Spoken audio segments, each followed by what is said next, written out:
Thank you for taking the time to watch this episode of Life Support. If you enjoy the content, we would ask that you like it, hit subscribe, and share it with your friends. Hey, it's so good to have you on Life Support.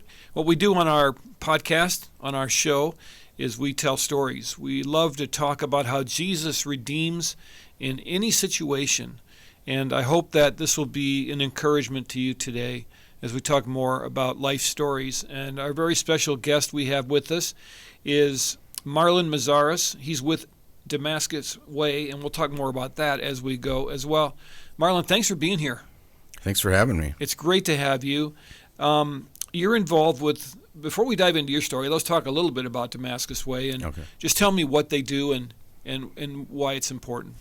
Yeah, so Damascus Way is we're going into our 50th year of existence this year, and so we'll be doing some celebrating along them lines. But what excites me about Damascus Way is that we want to have an impact on reducing multi-generational incarceration. So you'll hear a little bit in my story. It's near and dear to my heart for two reasons. I've served time in prison while my teenage son, was just outside of a fence in a juvenile facility during the same period of time as my own brother was just down the hallway from me at the same living unit in the prison. So, we'll talk more about that as I tell my story, but we believe wholeheartedly that we can change the trajectory of family units by starting with the dad and kind of working our way down and change the direction for the rest of the generation. Good for you. I remember our friend John Turnipseed was always talking about how to break that cycle, and it's a really admirable thing. So you mentioned it's near and dear to your heart. Yes. Tell me about that. Well, just jump right into the story. Yeah, so I was born into a family that my dad did not respect law enforcement or any kind of authority, and the only authority that I was ever taught to respect was my dad. And so,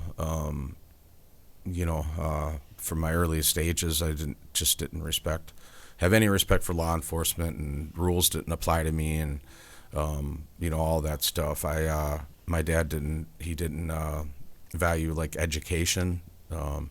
He made plenty of money and did well, and he had like a 7th grade education. And so, by the time I was in 6th grade, I was skipping school one day, and the school principal came to the house and knocked on the door to inform me that I had officially missed one full year of school from 1st grade to 6th grade with all the days that I had missed. A lot of them days, my dad was a truck driver, a lot of them days that I had missed were I was in the truck with him, traveling the country. And so it was just those sort of mixed values. My dad was also horrible to my mother. He wasn't like physically abusive, but cheated on her and lied to her and verbally abusive and all that stuff. But my dad was always good to me, and so there was just a mix of confusion, really, Right. Because I seen the pain that he caused my mother and other people and all of that, but yet he was good. I don't think my father and I ever had a conversation that didn't end in "I love you." Right. Even so you're trying to sort all that out. Yeah, trying to sort all that out. And so, but along comes, and from my earliest memories, I'll say too, when people were having fun, like I was maybe 3 years old or something, and one of my first like cognitive connections was alcohol and fun. When people were laughing and joking and having a good time, there was drinks in their hands, or there was beers in their hands, and there was alcohol present. And so that distinction to me made a connection that, like, when you're a little boy, what do you want to be? You want to be a big boy, right? And so that meant like getting to consume alcohol. So I got drunk for the very first time when I was 6 years old, with some cousins and stuff. And so that's where chemicals and all of that. really began to enter my life. It was in, uncles and my dad and all that. And so by the time I had an older brother, he's 2.5 years older than me. And so everything that he did, I did 2 years younger.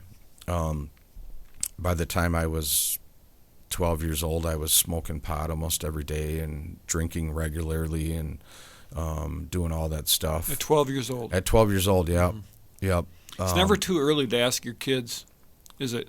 It's not. If you see some kind of thing that you think is off, I think parents generally want to think, well, it's a little too soon, or I'm just imagining things, but it's never too young, I don't think. Right.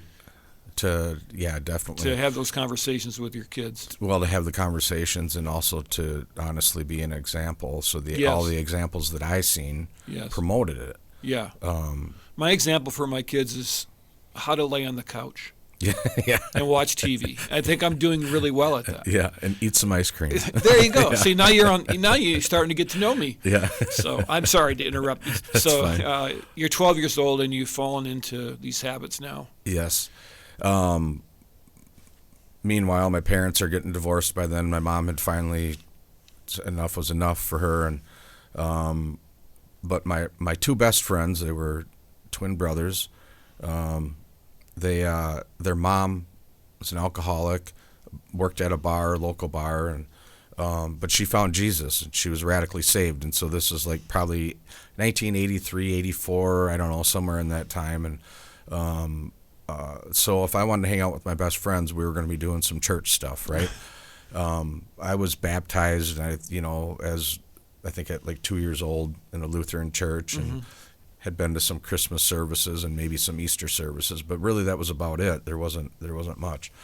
But I have this experience where my friends, as they're we're digging into the Bible a little bit and going to some youth group stuff or whatever, and we read in Malachi and I'm at a place in my mind of like, how could God be real with everything that's going on in my life and all of that? But we read in Malachi where God gives us permission to test him. And so, that was like Wednesday during the day or something. We go to youth group and I have $5 in my pocket and the collection plate comes around and I throw the $5 in there and I'm like, show me you're real, basically. And right. So what happens was by Saturday morning, 3 different spots, I found $50 total. Wow. 2 20s and a 10, but in 3 different areas just walking down the street. And so, my $5 investment was returned tenfold, and for whatever, it was what I needed to know at that time that God was real. That's about all I got out of it, though. To be honest, was it okay? God's real.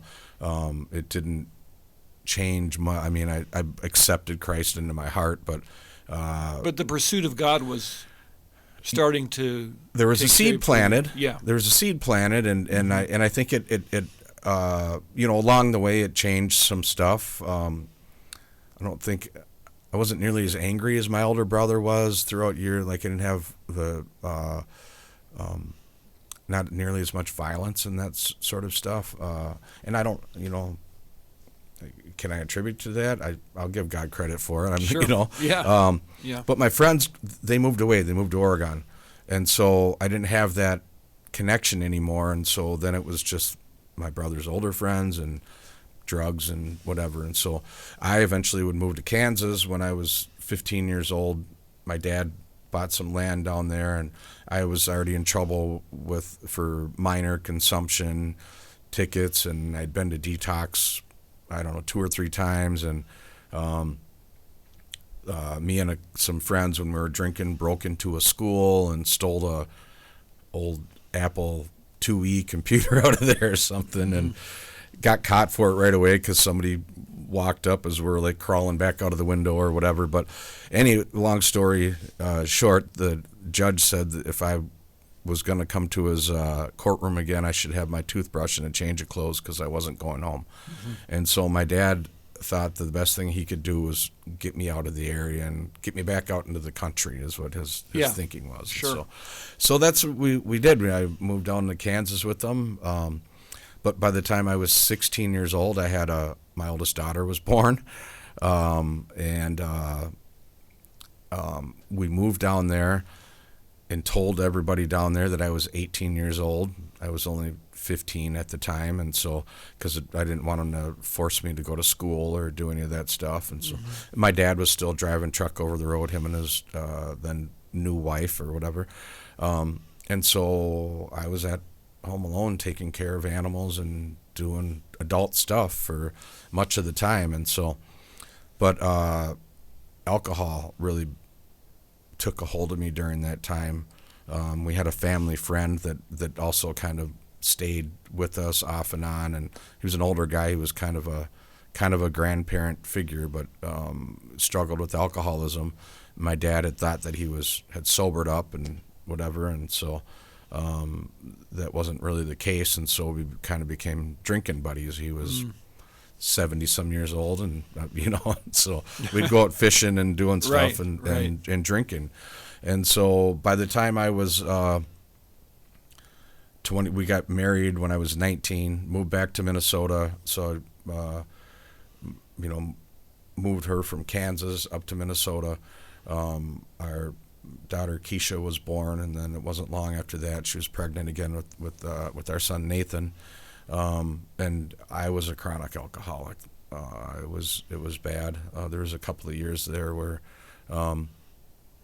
I would get up in the morning and drink, 4 or 5 beers, whatever was left over from the night before, just to keep from being sick, to keep from having DTs and all of that. And I was an auto mechanic, so for people that were getting their cars worked on in Inver Grove Heights, Minnesota, in the early 90s, I apologize. Didn't exactly have like the best, maybe the best care during one of those times. I mean, I thought I was fine, but good housekeeping seal of approval could not be put on a car there. Right. So my days consisted of, by lunch I would be getting sick again, going into withdrawal, and so right next door to a bar, so I'd go over there and drink a couple of shots or a couple of beers or whatever, and get through the day, and then straight to the liquor store. And that's what my nights consisted of, was drinking a case of beer and a pint of 100 proof whatever was caught my eye. At this point, did you realize that you were in trouble, or were you just kind of going day to day? I mean, I think there was it started getting bad when I realized alcohol cured hangovers. That's when I realized, like, if I could just force a little bit of alcohol into my body in the morning, hangovers weren't a thing. And so that's when it got really bad. I think I had some level of consciousness that like, this isn't how I want to live, but it was how I was living. And again, my peer circle of influence were pretty similar to that, and so married at 19, getting divorced by the time I'm 21 years old, renting a room from my uncle. I have my kids in the evening, so I would pick them up after work. My ex-wife, or separate, whatever we were, I don't know exactly, but she worked evening shifts, so I would pick up the kids and have them there where I was staying while she went to work, and made it work like that. And so I don't know exactly how long I was renting that room from my uncle, but by that time he was about the only person that would drink with me. So my faith, I believed in God. I believed God had created me to be an example of what people shouldn't be. That was to the extent of my relationship with him. Was that's the only thing I could figure out. Yeah. My uncle, we would drink together, and he would talk about suicide. And I was always told, as I was, growing up, that by my dad, that if people talked about it, they didn't mean it. They weren't serious about it. I learned, within about a year that's the absolute opposite of the truth. And I'd tried other drugs, cocaine, LSD, marijuana, but alcohol, it really just had its claws in me because I was so physically addicted to it. And then I was dabbling a little bit in methamphetamine. But I get a call one morning from my dad. I happened to be not at my uncle's. I was at my mom's house, and my dad says, "Hey, your grandma can't get a hold of your uncle. Can we go over to the house, and will you go with me?" So the house was a duplex. My grandma actually rented the upstairs unit, and the downstairs was locked, and his truck was in the driveway. And get over there, and I can hear music playing in the garage. My hearing was much better back then, but of the three of us, I was the only one that could hear it.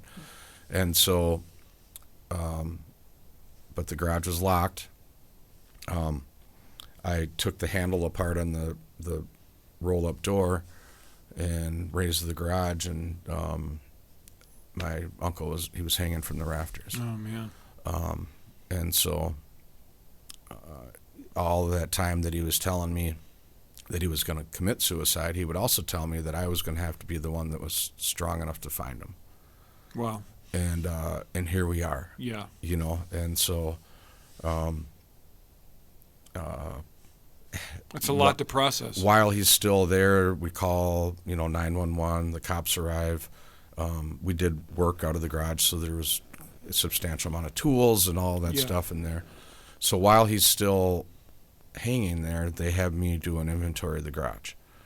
So it isn't just the initial, it's while... So you had to be in the room all that time. Yeah. To go around and say, no, nothing's missing, you know. And so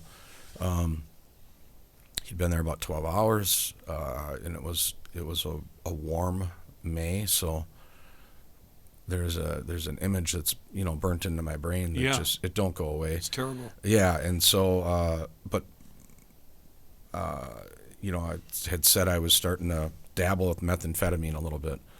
I realized that methamphetamine, I was able to accomplish some stuff.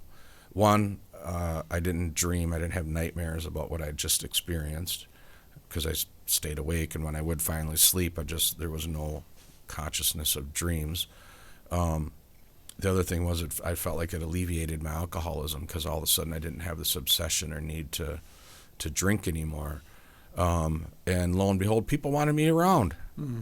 If I had drugs in my pocket, I was, so all these people that kind of turned their back on me because of my behaviors while I was drinking, suddenly were, happy to have me around if I had something to offer. Yeah, and so sure. And that felt good. Yeah. So honestly, I really believe that methamphetamine was like a gift from God for a while. Like I just thought it was the answer for everything. But it didn't take long until that gift from God started turning into felony possession charges and multiple. I think I have a total of 14 felonies. 12 of them are drug possession charges. Mm-hmm. And so, had no idea of what post-traumatic stress was or any of that sort of stuff. I just knew that like I had nightmares about what I had experienced. Yeah. And and that drug changed it. Yeah. Yeah. And so I want to dig into that more when you come back because you have a really wonderful ending to this story, and but at this moment in your life when you were dealing with that image and you were trying to quench your alcoholism with another drug, was God on your radar at all? He was on my radar. I think at that point there was probably some anger towards him more than anything. Like, on top of everything else, now why this? Yeah. Why did this have to happen? Yeah. So That's a hard thing for anyone, and especially someone your age. You're still a young man. Yeah. And you're carrying all this other stuff, and they're treating you like one of the gang. Let's hang around here. Let's help us out. And That's really hard stuff to get out of your brain and mind. I'm sorry you had to go through that. It's not easy. And I want to catch up on that when we come back. Okay. But I also want to just ask you one more time about Damascus Way, because that's a pretty cool organization. What goes on there? Yeah, so we are, by